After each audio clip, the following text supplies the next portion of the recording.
This week's episode is one you're going to want to take notes during or go back and listen to twice. I can guarantee that because Zafira Rajan is sharing so much information about writing emails, identifying your 5 personality pillars to give you ideas on what to write in your emails, and to make sure that people actually want to open the emails that you're writing. She does such an amazing job of this herself, and I was so excited to learn from her, and I know that you will enjoy learning from her as well. So I hope you love this episode.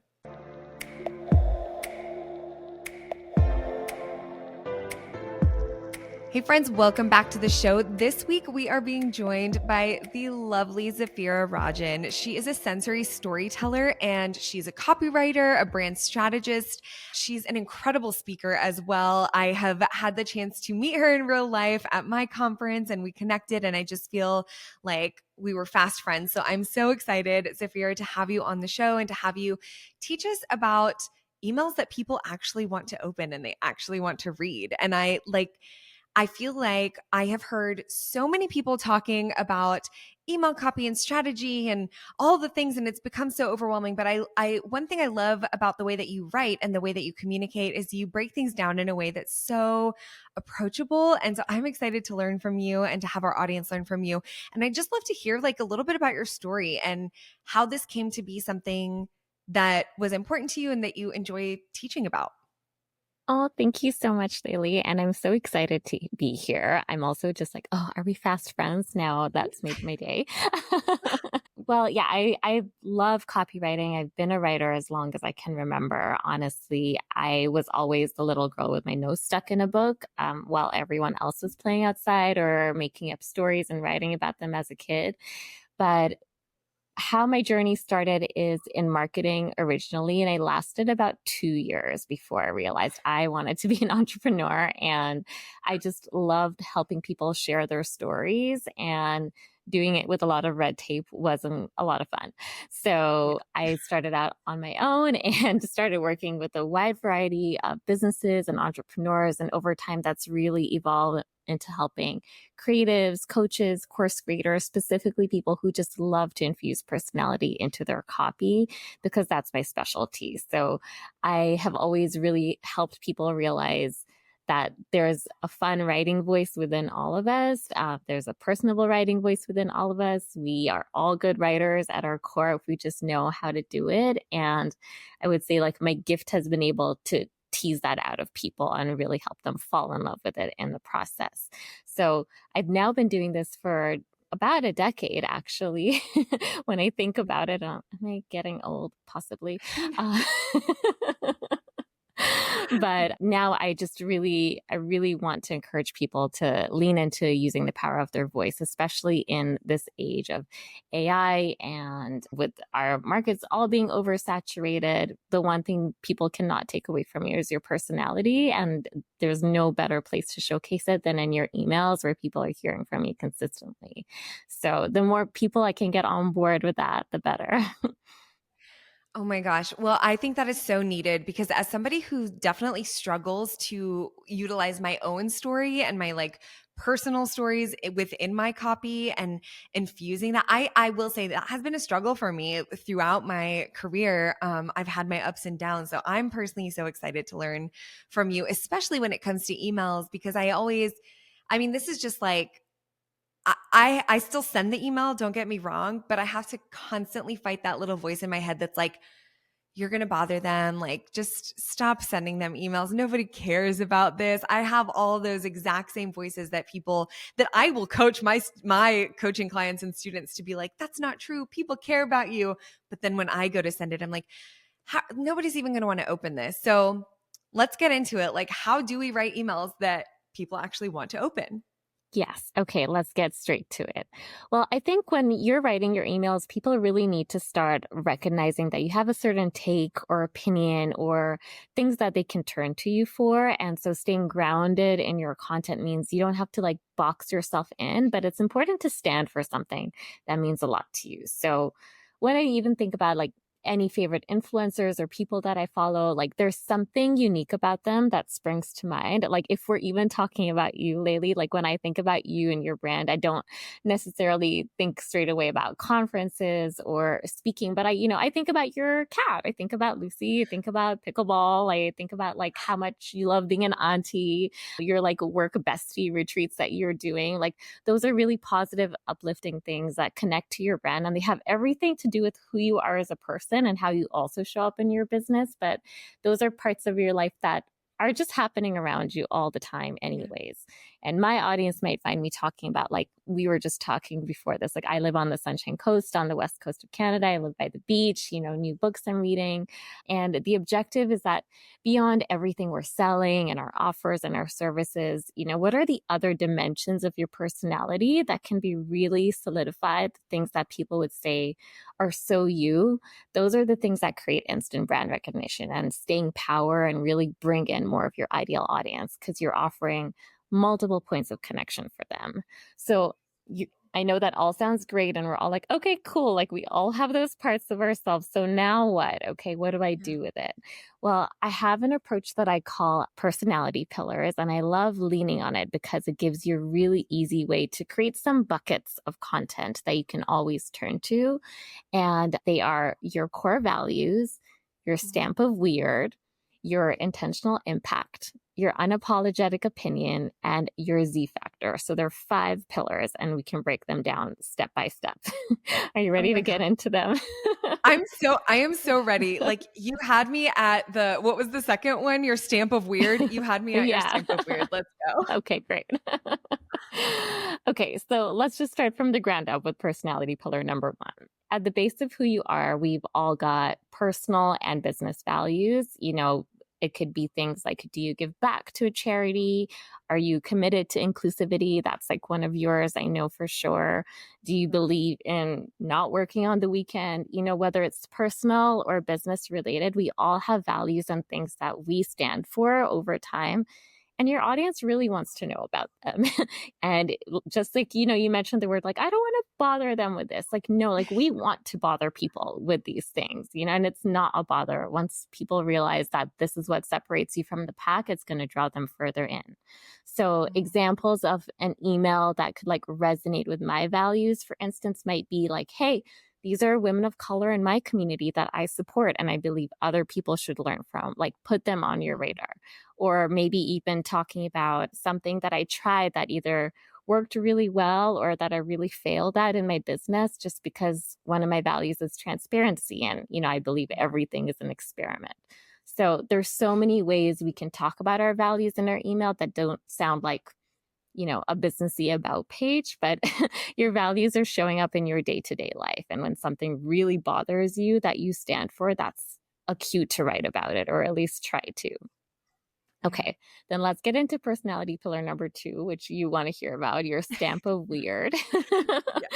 We've all got our quirks and our elements that are just, so Laylee, that are so Zafira. So the way I like to think about it is like, if you had a postcard stamp for you and your brand, like what images and what visuals would be on there? For instance, like maybe yours would have a cat on it, but like, are you obsessed with dogs or astrology or mermaids or chicken wings? Like whatever it is, think about the posts that people tag you in, the memes that your bestie sends you in your inbox. Things that people say like, oh, this really made me think of you. What do people find weird or funny or natural or just so interesting about you? And if you're feeling stumped, because I know a lot of people think that they're boring and that there's nothing interesting about them, the easiest way to come back to it is to reflect on the stuff your childhood or teenage self loved to do.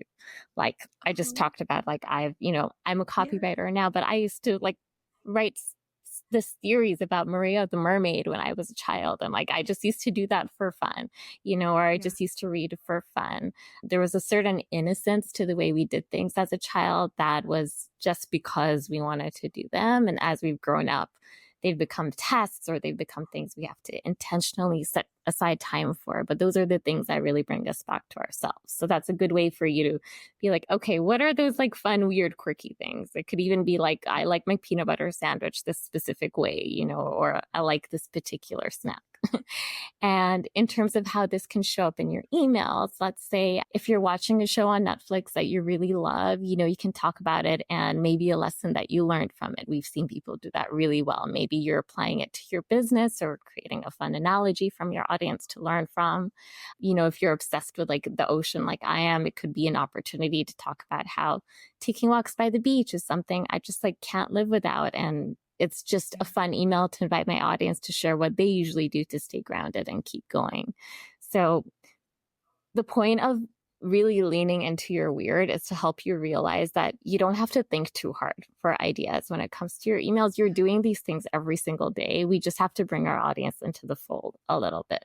I love that. That totally makes sense to me. I'm like, I see your wheels turning. Yeah. Okay.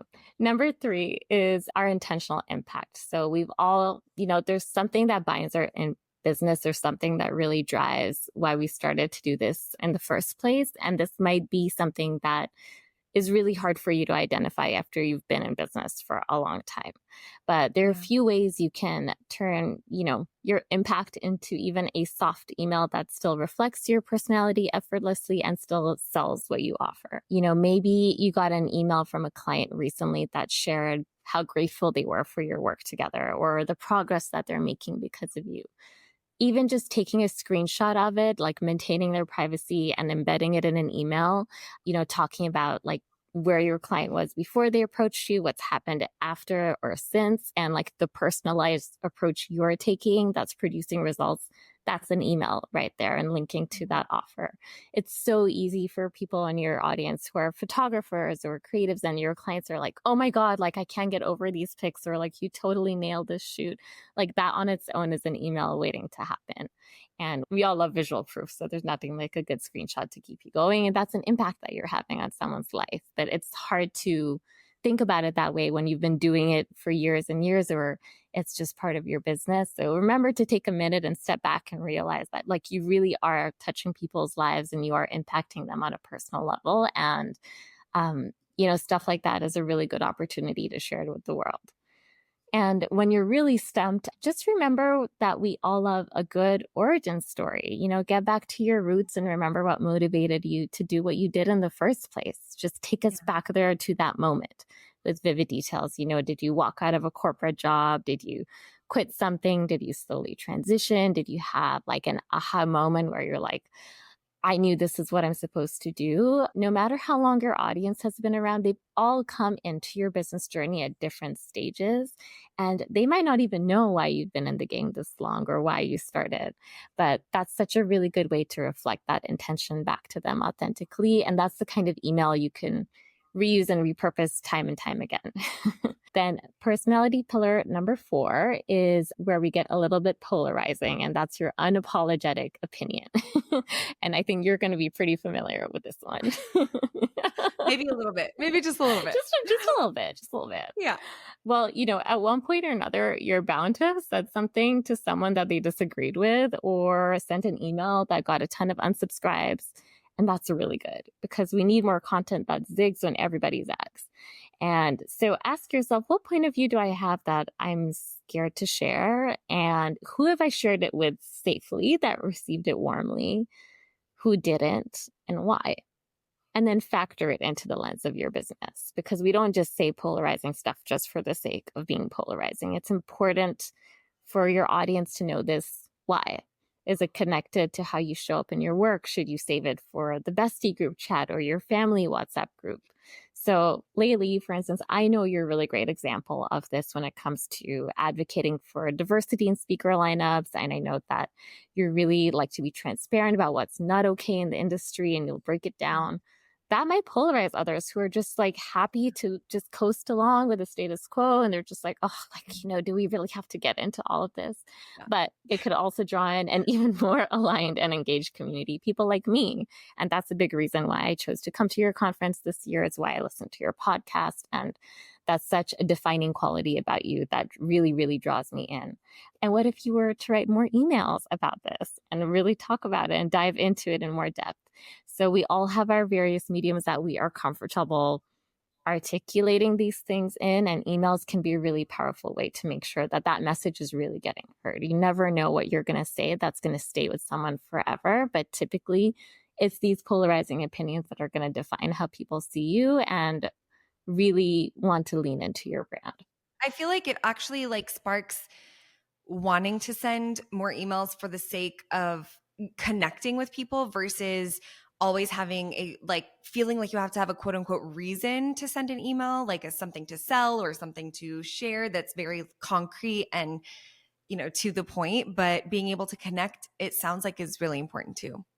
100%, right? Like we all need to be nurtured and we all need to feel connected to who's on the other side of the screen. And a big part of why I love email is that it gives you the opportunity to do that, right? And like I mentioned, starting out with the personality pillars is so that people start to look forward to hearing from you because they know you're going to educate them or you're going to share with them these pieces of your life or your opinions or your hot takes that they're not going to get anywhere else. And Yeah. if you're sporadic about it, or if you only do it once in a while, they won't start to connect those dots. But if you are genuinely connecting with them on this level, you're really facilitating discussions and important conversations in the background all the time. And that's really what helps people stick around for the long run. Yeah, this is my last one. And so your Z factor, which is your zest factor. And that's the stuff you just like sprinkle on top of everything that's uniquely yours. It's the real sweet spot between what you do and why people care about it. And it's the parts of your approach and your personality that really make your audience choose you over the competition. So if you're not sure what yours is, here's a really great, unique, tangible way to do it. In any testimonial or wrap up form that you have, ask the question, what stood out about working with me compared to others? Or why did you choose me over another photographer, copywriter, whatever it is? And that answer usually gives you some really valuable insight into your superpowers. For instance, so many of my clients, every time we work together, the copies performed well, the launch went really well. When I asked this question, they were like, oh, you were just like so organized about everything. It felt like, you know, mentally I could just take a break during this launch or I could just take a seat back because I knew you were taking care of everything. So it was like my project management skills, my communication skills in between things that really help put people at ease. That's not what I'm selling. And that wasn't something that I talk about often, but now really leaned into it in my emails. You know, I talk about how, you know, good listening is important. I talk about customer care. I talk about like hospitality as a client experience and why it's so valuable, the gifts that I send people and why they're so thoughtful and what I think about. And that's just a really fun way to reflect something that I love to do and that is like natural and effortless for me, but really valuable for other people. So ask that question. And if you have it, like ask it to your current clients, ask it to past clients and see what they'll say. And I guarantee that you'll be surprised. So, phew, those are 5 pillars. They're a lot, but we can talk about how to organize and use them if you're feeling overwhelmed by all that information.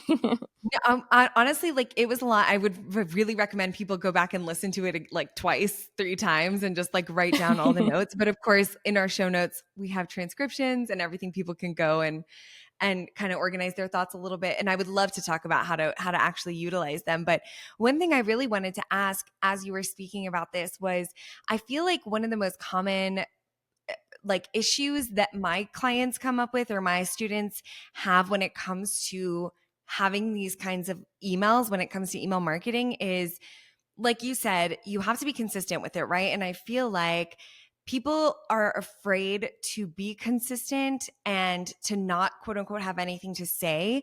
So would you say when you are going to talk about like organizing it, is what's your process? I would love that so much. Yes. Okay. So many good things here to talk about.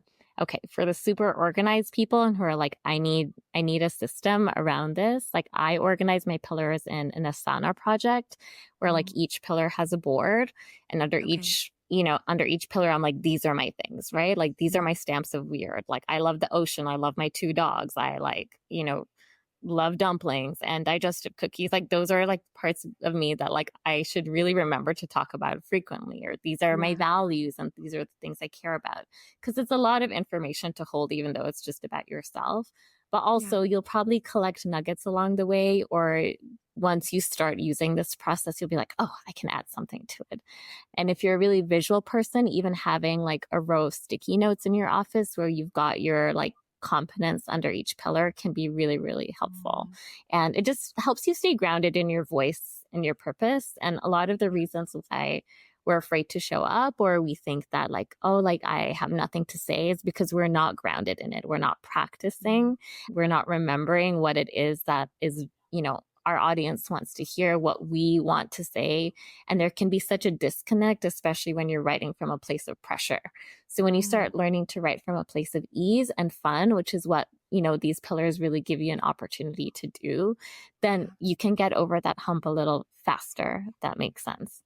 Yeah, that totally makes sense. And I feel like a follow up to that for me would be just your thoughts around it being specifically for email. I feel like a lot of times I've heard of pillars and content buckets for like social media, and it maybe feels easier because people are so trained to use Instagram to scroll. Like that's something they're doing probably too much every single day, but we're not emailing our list every day, right? And so I think how I guess how would you find a balance of what to email and when, so that people don't lose, I mean, so one, so people don't fall off, but also, do we care if people fall off? I think that's another, sorry, this is like turning into three questions, but my brain is just kind of racing about a lot of my coaching students. They're still in the process of trying to grow their list, right? And so they're still curating that.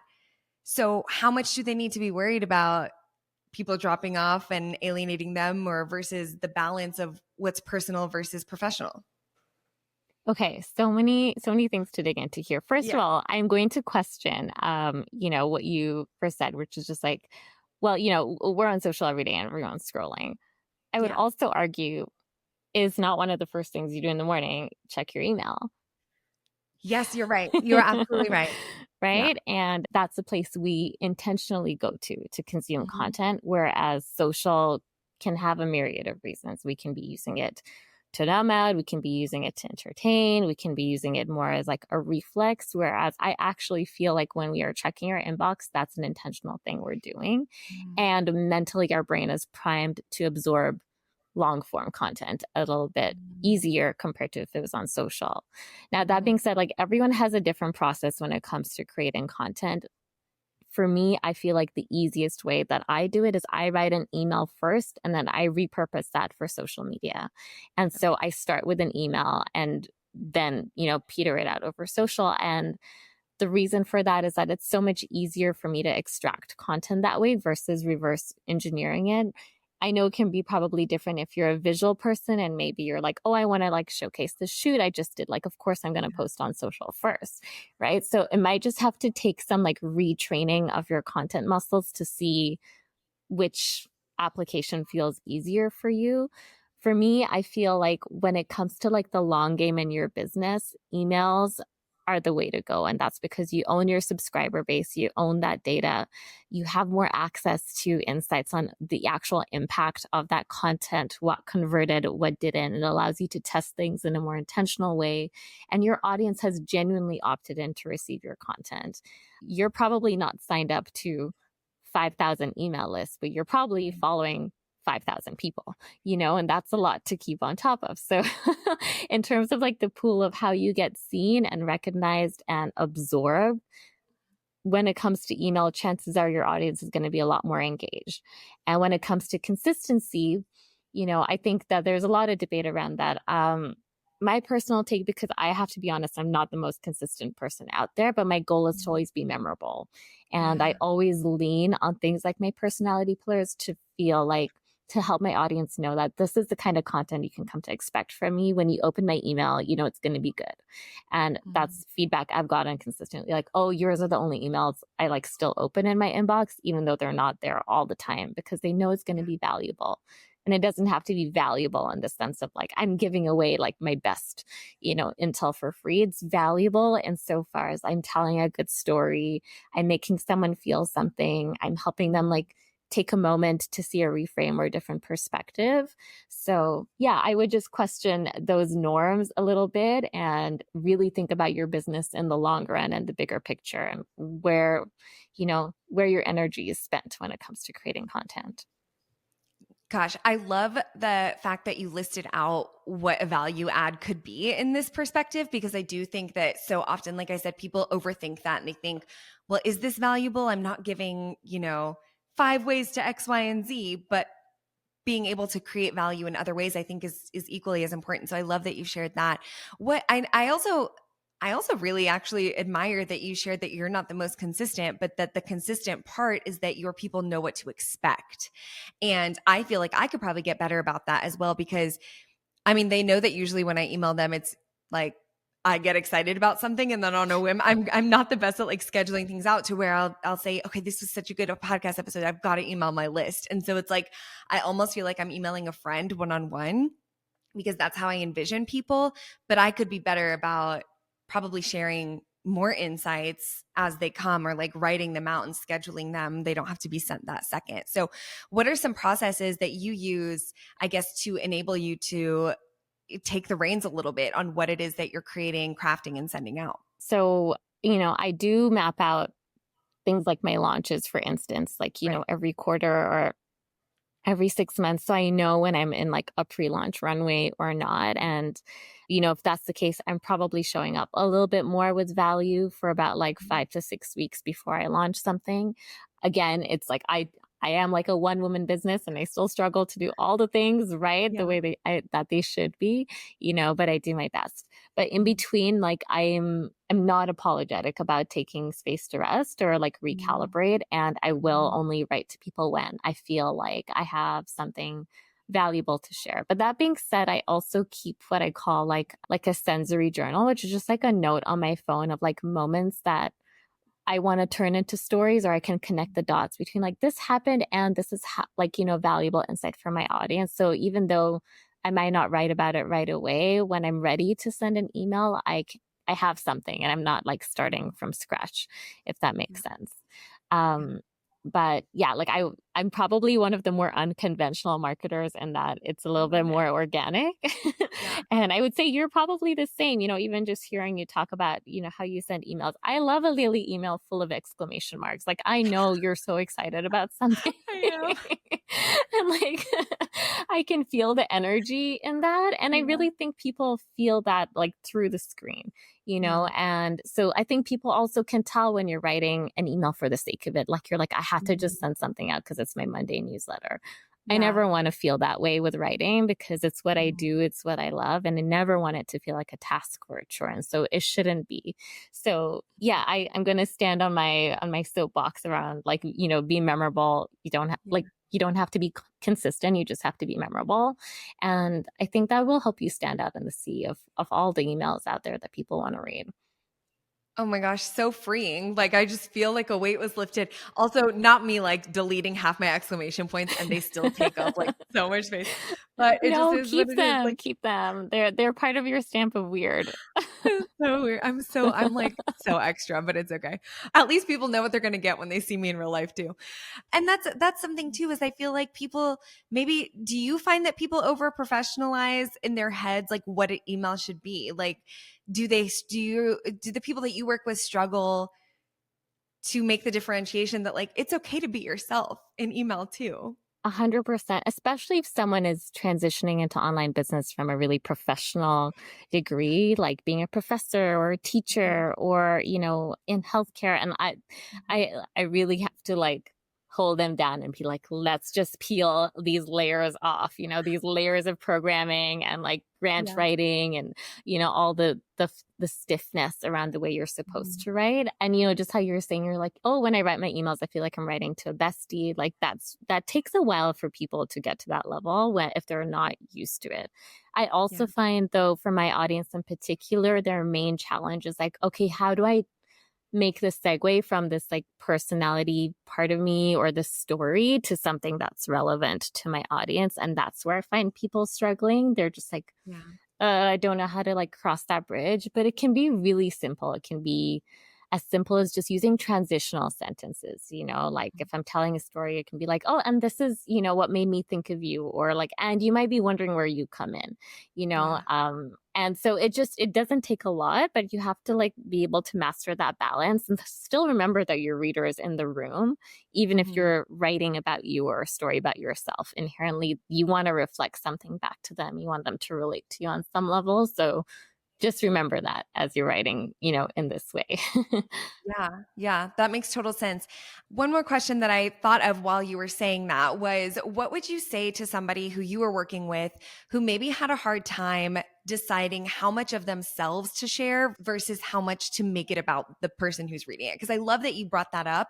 And I think I've always been, I mean, we're all hearing, and I'm always saying, like, people care more about how it relates to them, or people care about the transformation for them. So, how do they find that give and take? How do they find that balance?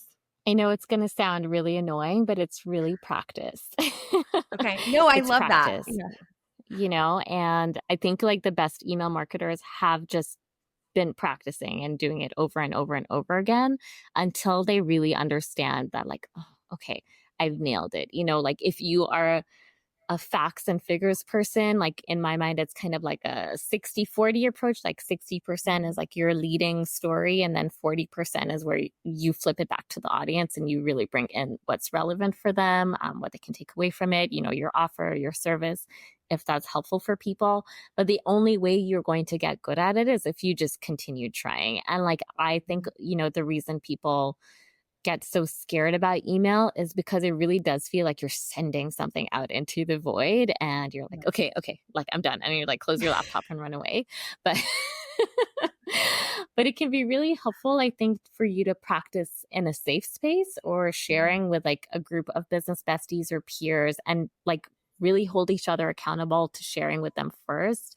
Visibility, it can take a hit on your nervous system, and writing an email is an act of visibility. So make sure Yeah. that you feel really safe in your body. Make sure you feel really safe before publishing something.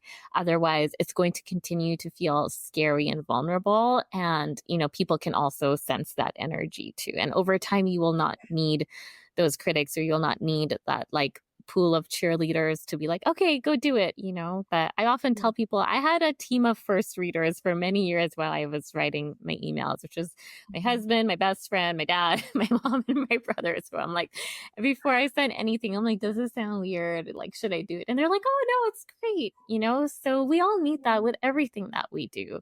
And Yeah. I think writing just is one of those things over time, especially in online business, that has been seen as such a solo act.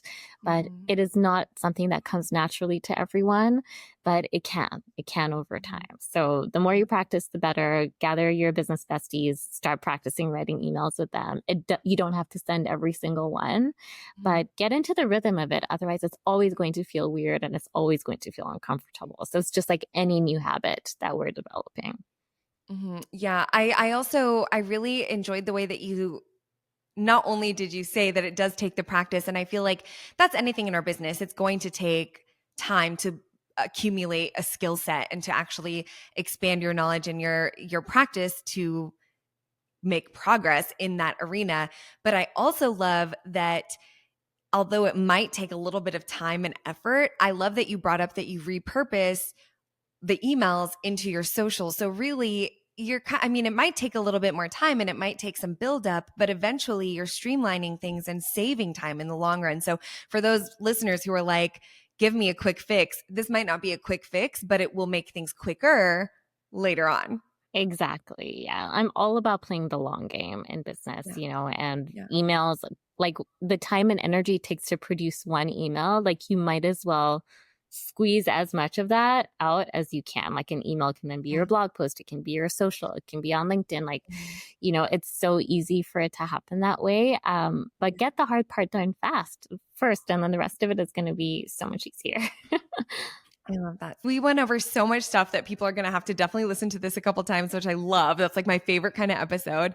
As we are kind of like wrapping up, I would love to hear, we call it our unpopular opinions here, but what's your unapologetic opinion? I love that. I just like think that's the best Ooh. phrasing. Well, I think I kind of said it in this episode, to be Yeah. honest, which is like be memorable, not consistent. Like when it Nice. comes to emails and being, on top of your game. Yeah, I think that's like the main thing that comes to mind after this conversation. Yeah, I love Be Memorable. I feel like it just applies to so many things as well. And like you said, people's presence on in the open and social and your emails and your everyday life, it is we are individuals and that's what makes us memorable. And I think sometimes we forget that when we just are trying to emulate the things that we see. So I think that's a great unpopular opinion. Thank you. I also think that email is more valuable than social, but I'll just like sneak that in there. I mean, I believe that too. I really do believe that. I mean, we're told that over and over again for a reason that, we have zero say about what happens to social media. It could all be gone tomorrow and then what would happen? Do you have a way to contact your people? I just think that that's absolutely true. I would agree with you 100%. So how can people continue to learn with you, because I feel like I'm going to have people on here who are just going to want to get into your brain and be like, how do I do this? Tell me more. Thank you. Well, if you want to stay connected, visit my website, zafirarajan.com, or follow me on Insta at zafira.rajan.